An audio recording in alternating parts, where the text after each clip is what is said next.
어떤 사건인가 하면 우리가 잘 알고 있는 아나니아와 삽비라 부부의 사건입니다. 5장 1절을 보면 이렇게 시작이 돼요. 이들이 자기의 소유를 팔았다. 그러면서 이제 이 이야기가 시작이 됩니다. 3절 이하를 보면 이 부부가 판 것이 무엇인지가 나오는데 자기 소유로 되어 있었던 땅을 팔았어요. 그래서 그 땅을 팔아서 이제 사도들의 발 앞에 둔 것이죠.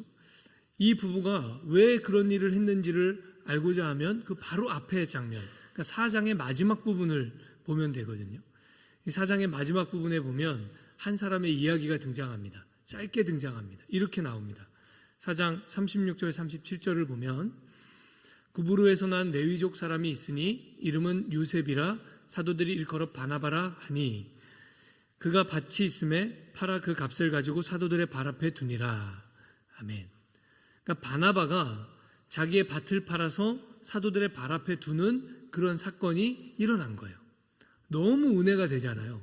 그래서 이 아나니아와 삽비라 부부가 표면적으로 은혜 받은 것입니다. 그래서 자기들도 그렇게 하기로 결정했어요. 그런데 이 사건이 진행되는 과정을 쭉 보면 사실은 이 부부가 받은 것은 은혜가 아니고 엄밀하게 얘기하면 감동받은 것입니다. 바나바라고 하는 이 믿음의 사람 앞에서 그 놀라운 믿음의 행동 앞에서 이들 부부가 그러니까 감동을 받은 거예요. 그래서 자기들도 그렇게 하기로 결정을 합니다. 근데 문제가 생기죠. 땅을 팔아서 현금을 손에 쥐고 나니까 마음이 조금 달라졌어요. 살짝 바뀌었습니다. 여러분 이 부부의 이 마음이 이해가 되십니까? 막상 현금을 손에 쥐고 나니 여러분 사람이 그런 것입니다. 우리도 이런 마음 늘 있잖아요. 하나님 로또만 되면 교회 하나 건축하겠습니다. 우리 다 그런 마음 있잖아요. 여러분 은혜 받은 것과 감동 받은 것에는 차이가 좀 있습니다. 하나님이 우리에게 은혜를 주시면 믿음이 생깁니다. 여러분 믿음이라는 게 무엇입니까? 하나님의 말씀에 순종케 하는 힘입니다.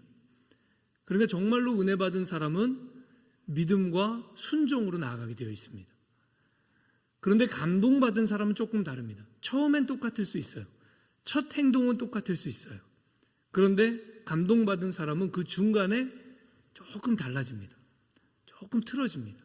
조금 퇴색됩니다. 그래서 우리 중에 이런 분들 계시잖아요. 이렇게 삘 받으면 바로 행동하는 분들. 삘이 임하면 바로 행동으로 실천하는 그런 성정, 이건 기질인 거니까요. 이건 뭐 바꿀 수 있는 문제도 아니고 바꿔야 될 것도 아닙니다. 좋은 기질입니다. 그런데 그런 기질을 가지고 계신 분들은 항상 잘 분별하셔야 돼요. 내가 받은 게 은혜인지 감동인지. 은혜는 믿음을 발생시키고 순종으로 나가게 합니다. 그래서 결과적으로 은혜 받은 사람의 최종적인 열매가 맺혀지게 됩니다. 그런데 감동받고 행동하면요, 중간에 이상하게 변질되고 결국엔 열매가 없습니다. 이런 차이가 있어요.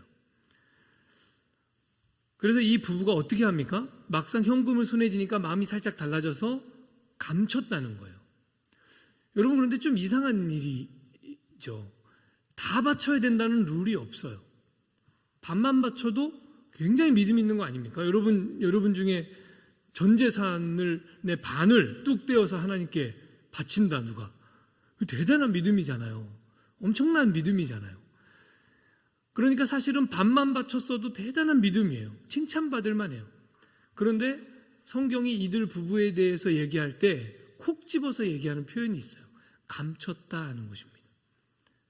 이 부부가 감췄다는 거예요. 그러니까 뭔가 양심에 캥기는 일을 했다는 거예요. 그래서 베드로가 아나니아에게 이렇게 말하거든요. 네 마음대로 해도 되는 거였잖아. 네 재산이니까 네 뜻대로 해도 되는 거였잖아. 왜 속였니? 이렇게 얘기하는 거거든요. 여러분, 왜 감췄을까요? 가만히 생각해 보면 이건 성경에 안 나오는 얘기입니다. 아나니아와 삽비라 부부의 마음속 이야기니까요. 가만히 생각해 보면 이런 것 같아요. 반만 내면 반만 낸 사람 되는 거잖아요. 그죠? 바나바는 어떻게 했습니까? 바나바는 다 냈죠. 그러니까 와, 바나바. 그런데 바나바 다음으로 자기들이 이제 그런 행동을 이제 실천을 한 건데, 반만 내면 반만 낸 사람 되는 거예요. 그런데 가만히 생각해 보니까 슬쩍 감춰두고 다 낸 척하면, 그러면 다 낸 사람으로 가우 아시죠? 네, 전문 용어. 가우를 빡 잡을 수 있는 거죠. 그러니까 기가 막힌 아이디어 아닙니까? 싹 감춰놓고 다 낸 것처럼 그렇게 하자. 이렇게 된 거예요. 이 장면이 무엇을 우리에게 알려주는가 하면, 이 부부가 처음으로 그 실천을 시작할 때 그 실천의 시작이 믿음에서 시작된 게 아니라고 하는 것입니다. 순수한 믿음으로부터 시작된 행동이 아니었다는 거예요. 이들 부부의 동기가 바나바의 모습을 보고 와 하면서 시작하긴 했지만, 그 감동으로부터 시작되긴 했지만, 그러나 마귀가요 기가 막히게 한 것입니다.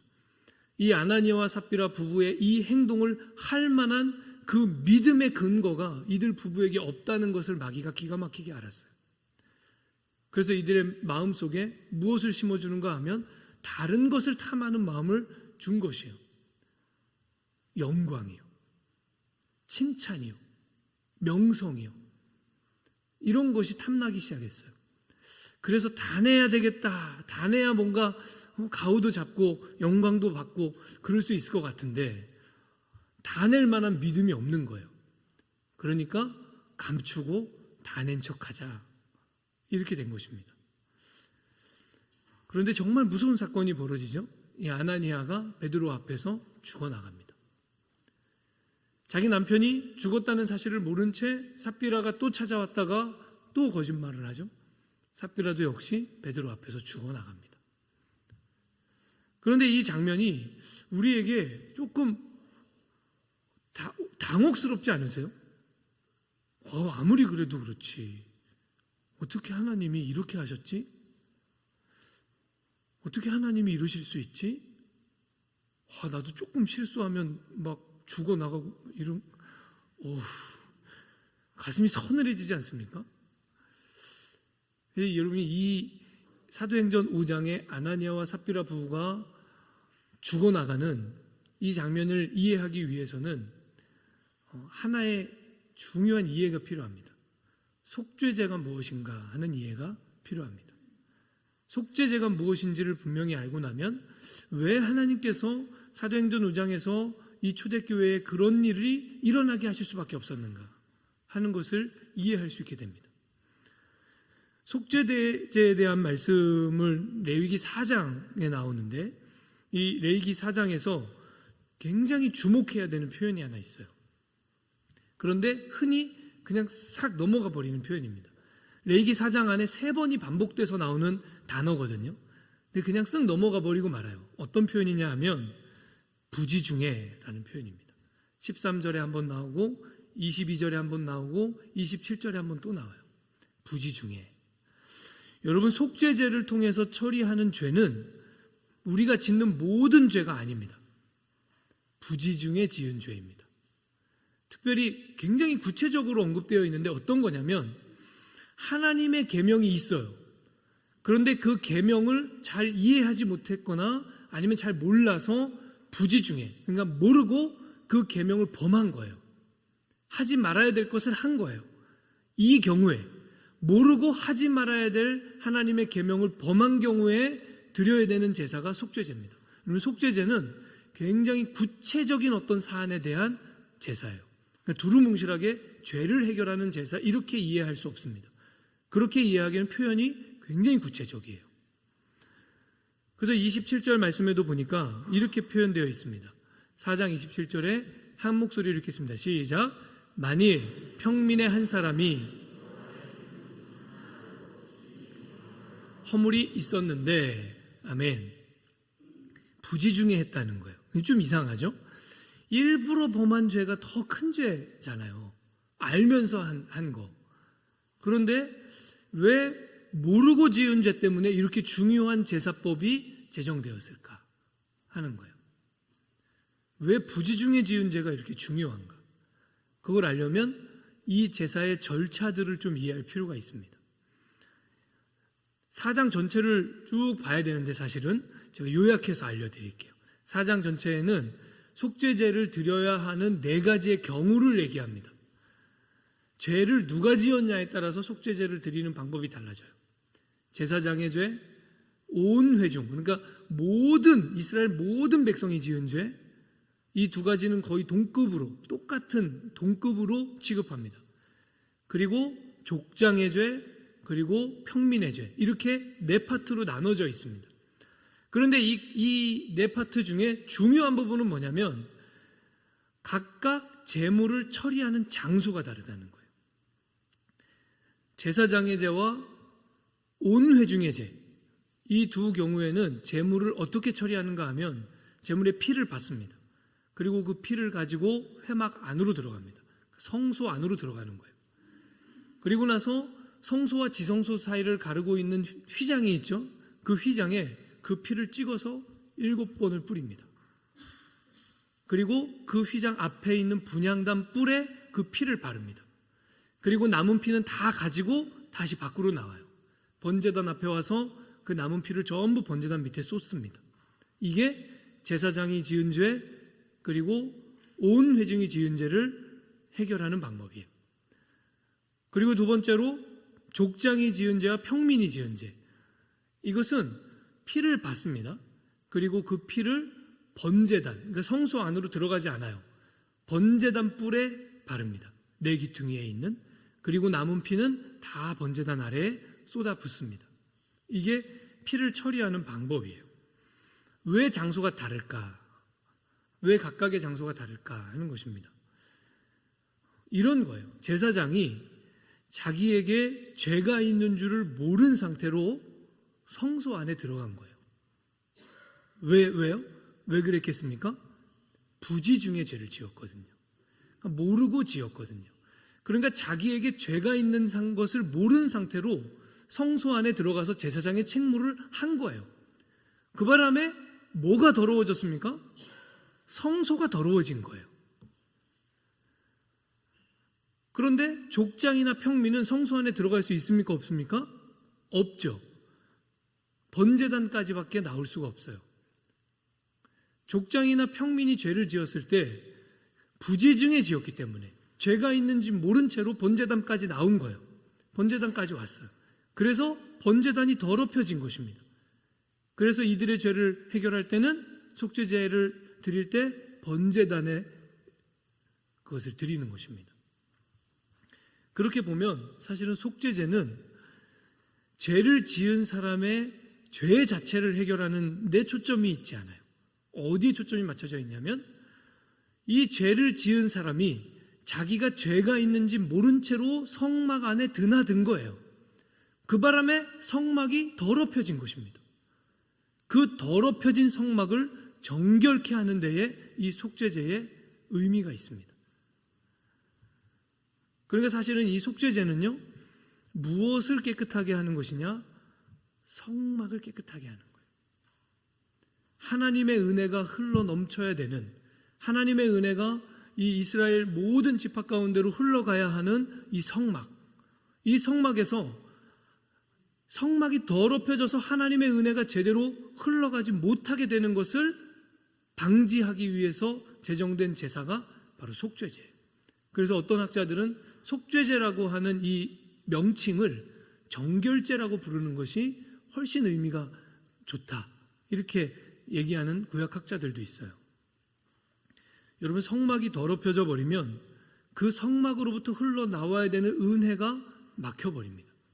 그러니까 성막을 물이라고 생각해 보세요. 물길이 막히는 거예요.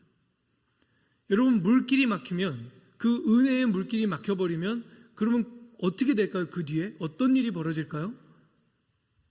우리가 목마르다고 갑자기 죽지는 않죠. 그런데 물을 못 마시고 이틀이 지나고 3일이 지나고 4일이 지나고 이렇게 된다고 생각해 보세요. 그럼 어떻게 되겠습니까? 서서히 죽어가는 것입니다. 하나님의 은혜의 물길이 막혀버리면, 그러면 이스라엘 지파 안으로 물길이 흘러가지 않는 거예요. 은혜가 흘러가지 않는 거예요. 그러면 그때부터 하나님의 백성은 서서히 죽어가기 시작하는 겁니다. 주의 피로 사신 이 몸된 교회가 더럽혀져서는 안 되는 이유가 바로 거기에 있습니다. 그러니까 사실은 속죄제는 오늘날에는 더 이상 필요하지 않은 제사냐? 그렇지 않다는 거예요. 속죄제의 기능이 교회 안에 반드시 있어야 됩니다. 속죄제는 오늘날에도 힘있게 드려져야 됩니다. 어떤 방식으로 드려져야 하는가? 주의 교회가 더럽혀질 수 있는 모든 종류의 것을 끊어내는 방식으로 해야 됩니다. 주의 교회를 더럽힐 수 있는 어떤 불의와 타협해서는 안 됩니다. 주의 은혜가 흘러가는 물길들이 막히는 것에 대해서 우리가 예민하게 반응해야 됩니다. 그게 오늘날 우리가 속죄제를 드리는 방법이에요. 여러분, 주의 교회가 은혜의 물길들이 막혀버리면 그럼 어떻게 됩니까? 그럼 우리는 죽는 겁니다. 서서히 죽는 겁니다. 죽어가는 아우성 소리가 한국교회 여기저기서 들리는 거 아닙니까, 지금? 그 죽어가는 증상들이 막 여기저기서 터져 나오는 거 아닙니까? 은혜의 물길이 막히면 반드시 죽어가게 되어 있습니다.